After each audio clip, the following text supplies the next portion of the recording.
ඕගොල්ලන් ගෙදර තිබුණු fridge, washing machine, rice cooker වගේ විදුලි උපකරණ ගම් වතුරට යට වුණා නම් ඒව නැවත භාවිතයට ගන්න කලින් මේ වීඩියෝ එක අනිවාර්යෙන් බලලා ඉන්න. ඔයා දන්න කෙනෙක් මේ ගම් වතුර ප්‍රශ්නෙට මුහුණ දීලා ඉන්නවා නම් එයාටත් මේ දේවල් පැහැදිලිව කියලා දෙන්න කියලා ඉල්ලීමක් කරනවා. පළවෙනි දේ තමයි මේ වගේ තත්ත්වයකදී ගෘහ විදුලි උපකරණ නැවත භාවිතයට ගන්න කලින් සුදුසුකම් තියෙන හොඳ ටෙක්නීෂියන් කෙනෙකුගේ සහාය ගන්න පුළුවන් නම් ඒක තමයි හොඳම දේ.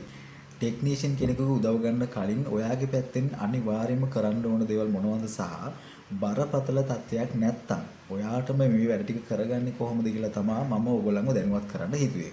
ඉස්සෙල්ලාම අපි බලමු ගම් වතුර නිසා හානි වුණු ෆ්‍රිජ් එකක් නැවත විදුලියට සම්බන්ධ කරන්න කලින් සැලකිලිමත් වෙන්න ඕන දේවල් මොනවද කියලා.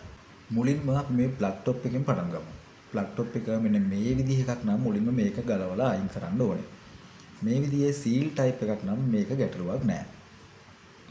ඊට පස්සේ බලන්න ඕනේ ෆ්‍රිජ් එකේ මෙන්න මේ කොම්ප්‍රෙසර් එකේ පැත්තේ පයිප් ලයින් එකකට හානියක් වෙලා තියෙනවද කියලා. මේ පයිප් ලයින් එක කැඩිලා නම් ඒ කියන්නේ මේ ෆ්‍රිජ් එකට නැවත ගෑස් පිරවීමක් අනිවාර්යයෙන්ම සිද්ධ කරන්න වෙනවා.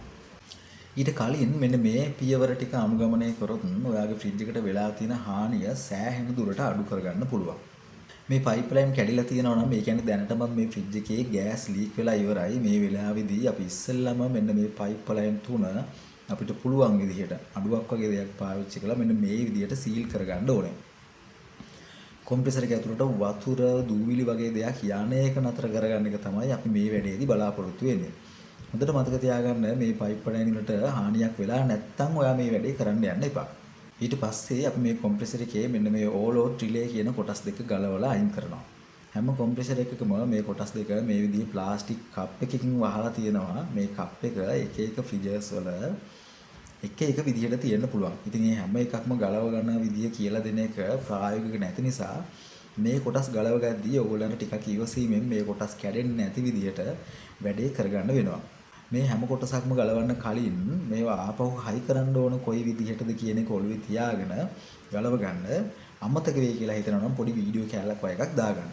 ඔයාට තියෙන හිම බැඳෙන ෆ්‍රිජ් එකක් නම් මෙන්න මේ ඕල් ඕට් රිලේ කොටස් දෙක, තර්මෝස්ටේට්, බල්බ්, ඩෝර් ස්විච් කියන කොටස් ටික විතරයි ගලව ගන්න තියෙන්නේ. මේ පින්තූර වලින් ඔයාට මේ කොටස් තියෙන තැන් ගැන සරල අදහසක් ගන්න පුළුවන් කියලා හිතනවා. මෙතනදී ඔයාගේ ෆ්‍රිජ් එක සම්පූර්ණයෙන්ම යට වුණා නම් විතරයි මේ අමතර කොටස් සේරම ගලව ගන්න ඕනේ. එහෙම නැත්නම් වතුරෙන් යට වුණු ප්‍රමාණය බලලා ඒ සීමාවේ තියෙන අමතර කොටස් ටික ගලව ගත්තම ඇති. ඔයාගේ ෆ්‍රිජ් එක හිම නොබැඳෙන එකක් නම් මේ ඕල් ඕට් relay, thermostat, door switch, bulb වලට අමතරව ටයිමර්, බයිමරල්, ෆෑන් මෝටර කියන කොටස් වෙන වෙනම ගලව ගන්න ඕනේ. මේ මොඩල් එකේදී තව මෙන්න මේ විදිහේ හීටර් එකක් එනවා. ඒක ගලව ගන්න එක අනිවාර්ය නෑ. ඔයාලට තියෙන ඉන්වර්ටර් වර්ගයේ ෆ්‍රිජ් එකක් නම් මෙන්න මේ විදිහට පවර් කන්ට්‍රෝල් බෝඩ් එකක් සහ මේ වගේ සෙන්සර් 3ක් හෝ 4ක් තියෙන්න පුළුවන්.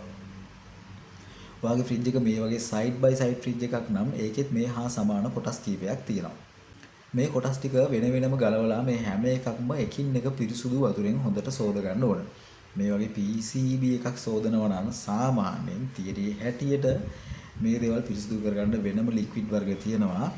හැබැයි මේ වෙලාවේදී එහෙම කරන එක ප්‍රායෝගික නැති නිසා මේ කොටස් කැඩෙන්නේ නැති වෙන්න පිරිසුදු වතුරෙන් සෝද ගන්න එක තමයි අපිට තියෙන එකම විකල්පය. ඊට පස්සේ අපි මේ ෆ්‍රිජ් එකේ ඇතුළත කොටස් ටිකත් වෙනම පිරිසුදු කරගන්න ඕනේ.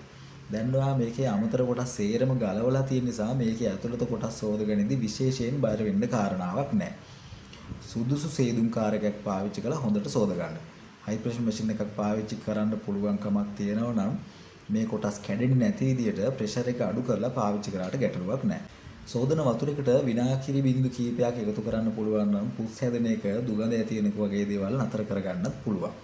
ඒ විදිහට සෝදගෙන ඉවර වෙලා ආපහු ඔයාට සිද්ධ වෙනවා මේ හැම කොටසක්ම 100%ක්ම වේල ගන්න. ඒකට මේ විදිහේ බ්ලෝවර් එකක් වගේ පාවිච්චි කරන්න පුළුවන් නම් හොඳයි. එහෙම නැත්නම් අවුව තියනවා නම් අවුවෙන් තියන්නත් පුළුවන්. මොකුත්ම අමතර දෙයක් පාවිච්චි නොකර ස්වභාවිකවම වේලෙන්න අරිනවා නම් ෆ්‍රිජ් එකේ දොරවල් දෙකම ඇරලා අවමය දවස් 3ක්වත් මේ ටික වේලෙන්න අරින්න ඕන. අපි අර මුලින් කතා කරපු විදිහට මේ පයිප් කොටස් ඩැමේජ් වුණු ෆ්‍රිජ් එකක් නම් මේ පියවර ටිකෙන් පස්සේ ටෙක්නීෂියන් කෙනෙක් ලවා ෆ්‍රිජ් එකට නැවත ගෑස් පිරවීමක් සිදු කරගන්න වෙනවා. පයිප් වලට හානි නොවුණු ෆ්‍රිජ් එකක් නම් අපි ගලවපු කොටස් සහ ෆ්‍රිජ් එකේ ඇතුළත කොටස් 100%ක්ම වේලිලා කියලා විශ්වාස නම් විතරක් මේ කොටස් ටික ආපහු තිබුණ විදිහට හයි කරලා සුදුසු ස්ථීර තැනක ෆ්‍රිජ් එක තියලා පැය 24කට පස්සේ ඔන් කරන්න පුළුවන්. මේ ටයිමර් තර්මොස්ටැට් වගේ කොටස් වල ඇතුළට වතුර ගිහින් තියෙනවා කියලා හිතෙනවා නම් මේ කොටස් අයින් කරලා අලුතින් අමතර කොටස් මාරු කරගන්න වෙනවා. මොකද මේවා කොටස් වශයෙන් ගලවලා වේලන එක ප්‍රායෝගික නැහැ. ඔයගොල්ලන්ට අලුතින් ගන්න මේ ස්පෙයා පාර්ට්ස් හොයාගන්න අමාරු නම් මේ නම්බර් එකට මැසේජ් එකක් දාන්න ස්පෙයා පාර්ට්ස් ලැබෙන්න සලස්වන්න පුළුවන්. එහෙම නැත්නම් ස්පෙයා පාර්ට්ස් ගන්න පුළුවන් තැනක් සම්බන්ධ කරලා දෙන්න පුළුවන්. හොඳට මතක තියාගන්න මේ අමතර කොටස් වල හරි ෆ්‍රිජ් එකේ මේ කොටස් හයි වෙන වයර් ක්ලිප් වගේ දේවල් වල තෙතමනේ තියෙනවා කියලා පොඩි හරි සැකයක් තියෙනවා නම් ටෙක්නීෂියන් කෙනෙක් නැතුව මේ දේවල් නැවත හයි කරන්න යන්න එපා. එහෙම වුණොත් ඔයාගේ ෆ්‍රිජ් එකට වගේම ඔයාගේ ජීවිතයට වුණත් හානියක් වීමේ අවදානම වැඩි. අනිත් විශේෂ කාරණාව තමයි මේ වෙලාවේදී ඕගොල්ලන්ගේ ගෙදර ටිප් ස්විච් බ්‍රේකර් වගේ දේවල් ගැන නම් විශේෂයෙන්ම සැලකිලිමත් වෙන්න වෙනවා. ෆ්‍රිජ් එක ඔන් කරලා මුල් විනාඩි 2-3 විමසිල්ලෙන් ඉන්න ඕනේ. ෆ්‍රිජ් එක අල්ලන්න එපා. ටෙස්ටර් එකක් බොඩියට තියලා බලන්න කරන්ට් ලීක් එකක් තියෙනවද කියලා. පිලිස්සුම් ගඳක් එහෙම නැත්නම් හුරු නැති හඬක් එහෙම නැත්නම් දෙදරුමක් වගේ දේවල් තියෙනවා නම් ස්විච් එක ඕෆ් කරලා ප්ලග් ටොප් එකකින්ම ගලවලා එතනින් එහාට වැඩේ අපිට ටෙක්නීෂියන් කෙනෙකුට බාර දෙන්න වෙනවා. වොෂින් මැෂින් එකක් වගේ දෙයක් ගත්තත් පිරිසුදු කර ගැනීමේදී මේ දේවල් ටික අනුගමනය කරන්න පුළුවන්. වොෂින් මැෂින් එකක් වගේ දෙයක නම් මේ මෝටර ක්ලච් වගේ දේවල් ගලවන්න ඕනේ නැහැ. හැබැයි මේ කොටස් ආපහු වේල ගන්න කියලා වෙලාවෙදී නම් මේ දේවල් 100%ක්ම කරගන්න වෙනවා.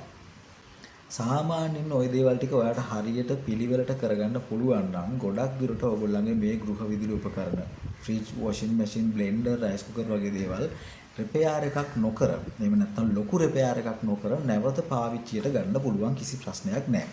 මෙතනදී හැබැයි මම කියන්නේ ටීවී කැසට් රේඩියෝ වලටත් මේ ක්‍රමේ හරියනවා කියලා. මොකද ඒක මගේ විෂය නෙමෙයි. හරි. මේ දේවල් පරිස්සමට කරගන්න කියලා යෝජනා කරන ගමන් මේ ව්‍යසනයට මුහුණ දුන්නු අයට මම හිතන්නේ මේ වෙලාව වෙද්දී YouTube, Facebook වගේ දේවල් පාවිච්චි කරන්න තරම් මානසික මට්ටමක් හෝ හැකියාවක් ඇති කියලා. ඒ නිසා මේ වීඩියෝ එක ෂෙයා කරනටත් වඩා ඔයා දන්න කියන කෙනෙක් මේ තත්ත්වෙට මුහුණ දීලා ඉන්නවා නම් එයාට මේ කාරණා ටික පැහැදිලිව කියලා දෙන්න කියලා ඉල්ලීමක් කරනවා.